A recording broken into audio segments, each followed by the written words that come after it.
વકીલ મિત્રો, આજની અદાલતમાં આપનું હાર્દિક સ્વાગત છે. હલો. નમસ્કાર ચેરમેન સાહેબ. નમસ્કાર. નમસ્કાર. આજે આપણે એક અગત્યના મુદ્દા પર વાત કરવાના છીએ. Advocate amendment bill. હા, નમસ્કાર. આપણી પાસે આના પર થયેલા એક ઇન્ટરવ્યૂની ટ્રાન્સક્રિપ્ટ છે.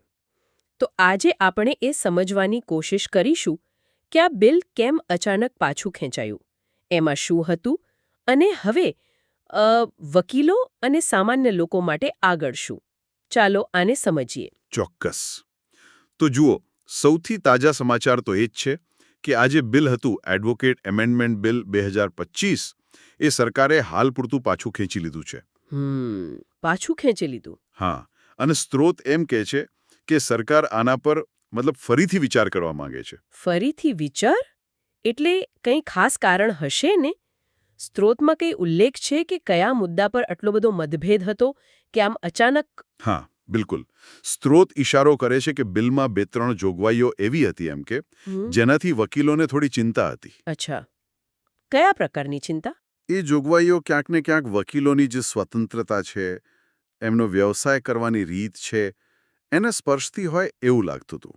થોડી સ્વાયત્તા પર અસર પડે એવું. ઓહ, એટલે મૂળભૂત અધિકારોની વાત આવી ગઈ. હા, કંઈક અંશે.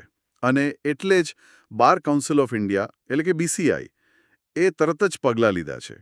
એમને દેશભરના બધા સ્ટેટ બાર કાઉન્સિલના જે ચેરમેન અને વાઇસ ચેરમેન છે એમની એક મીટિંગ બોલાવી છે. ઓકે, એટલે આ રાષ્ટ્રીય સ્તરનો મુદ્દો બની ગયો છે. આ BCI મીટિંગનો મુખ્ય હેતુ શું રહેશે? મતલબ શું ચર્ચા થશે ત્યાં? સ્ત્રોત મુજબ હેતુ એકદમ સ્પષ્ટ છે. બિલની દરેક કલમ, નાનામાં નાનો મુદ્દો, એના પર ઊંડાણપૂર્વક ચર્ચા કરવી. BCI એક પ્લેટફોર્મ આપશે જ્યાં બધા ભેગા મળીને આ જે વિવાદાસ્પદ લાગે છે એ જોગવાઈઓનું વિશ્લેષણ કરશે અને પછી વકીલોનો એક એકીકૃત મત તૈયાર કરશે. સમજાયું. આ તો થઈ પ્રક્રિયાની વાત. પણ પેલી સરકાર અને વકીલોના સંબંધોવાળી વાત, ખાસ કરીને પ્રધાનમંત્રીના વલણ વિશે સ્ત્રોતમાં શું કહ્યું છે, એ પણ રસપ્રદ લાગે છે. હા, એ મુદ્દો પણ મળવા જેવો છે. ઇન્ટરવ્યૂ આપનાર જે વક્તા છે એમણે કહ્યું કે તેઓ પ્રધાનમંત્રી મોદી સાથે નજીકથી કામ કરી ચૂક્યા છે. અચ્છા. અને એમનું કહેવું છે કે પ્રધાનમંત્રી વકીલોને બહુ માન આપે છે, દેશ માટે એમના યોગદાનને સ્વીકારે છે, પણ સાથે પણ યાદ અપાવ્યું છે કે સરકાર તો ખાલી વકીલો માટે નથી ને, સરકાર તો આખા દેશની જનતા માટે છે. હા, એ તો બરાબર છે. એટલે એક સંતુલન જાળવવું પડે. બિલકુલ.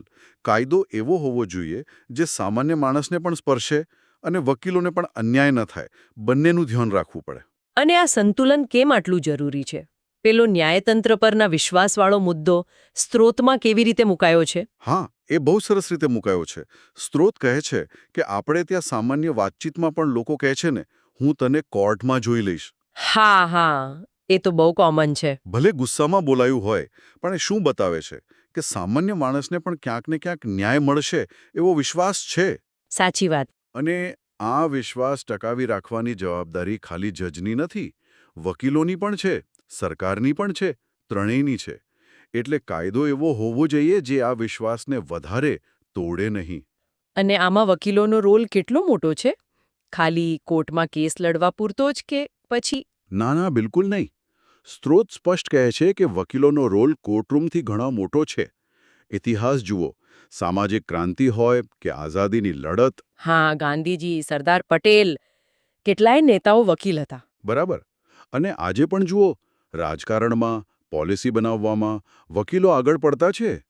સ્ત્રોતમાં તો એક આંકડો પણ છે કે ભારતની પહેલી સંસદમાં 27% સભ્યો વકીલ હતા. શું વાત કરો છો? 27%? હા, એટલે આ કંઈ નાનોસૂનો વર્ગ નથી, એક બૌદ્ધિક અને પ્રભાવશાળી સમુદાય છે. એટલે જ એમની ચિંતાઓને ગંભીરતાથી લેવી પડે. ચોક્કસ. અને સ્ત્રોતનો સૂર પણ એવો જ છે કે આ સમુદાય સારા કાયદાને સ્વીકારશે, પણ જો કંઈ ખોટું લાગશે તો એની સામે લડશે પણ ખરો. એમનામાં એ તાકાત છે. તો આ બધી ચર્ચા પછી હવે લાગે છે શું? બિલ પાછું ગયું, BCI ચર્ચા કરશે. ભવિષ્યમાં શું અપેક્ષા રાખી શકીએ? જો, સ્ત્રોત તો આશાવાદી છે. બિલ અત્યારે ભલે પાછું ખેંચાયું, પણ એના પર ફરી વિચાર તો થશે જ. BCI પોતાની રજૂઆત કરશે અને એવી આશા રખાય છે કે આ બધી ચર્ચા પછી જે નવું સ્વરૂપ આવશે એ બધાને સ્વીકાર્ય હશે, વકીલોને પણ અને દેશના નાગરિકોને પણ. અને વકીલો માટે કોઈ ખાસ સંદેશ છે સ્ત્રોતમાં? કોઈ ચિંતા કરવાની જરૂર છે એમને? સ્ત્રોતમાં એક જાતનો આશ્વાસન આપવાનો પ્રયાસ છે. એમ કહેવાયું છે કે ચિંતા ન કરવી, સરકાર, ખાસ કરીને અત્યારની સરકાર, વકીલોની વિરુદ્ધમાં કોઈ પગલું નહીં ભરે એવો વિશ્વાસ અપાવ્યો છે. અચ્છા. અને બીજું, બીસીઆઈના ચેરમેન પોતે રાજ્યસભાના સભ્ય છે, એટલે એ પણ વકીલોના હિતોનું ધ્યાન રાખશે એવું પણ કહેવાયું છે. ઓકે.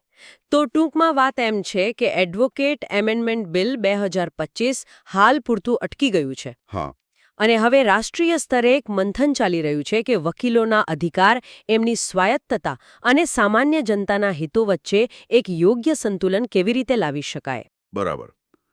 અને આ આખી ઘટના જેની વિગતો આપણને સ્ત્રોતમાંથી મળી એ ખરેખર એક મોટો સવાલ ઊભો કરે છે ને? કયો સવાલ? એ જ કે કોઈ પણ પ્રોફેશનલ ગ્રુપના પોતાના હિતો હોય અને બીજી બાજુ સમાજના વ્યાપક હિતો હોય. આ બંને વચ્ચે એક હેલ્ધી બેલેન્સ કેવી રીતે બનાવવું? ખાસ કરીને જ્યારે વાત કાયદા અને ન્યાય જેવા પાયાના મુદ્દાઓની હોય. આના પર વિચારવું રહ્યું.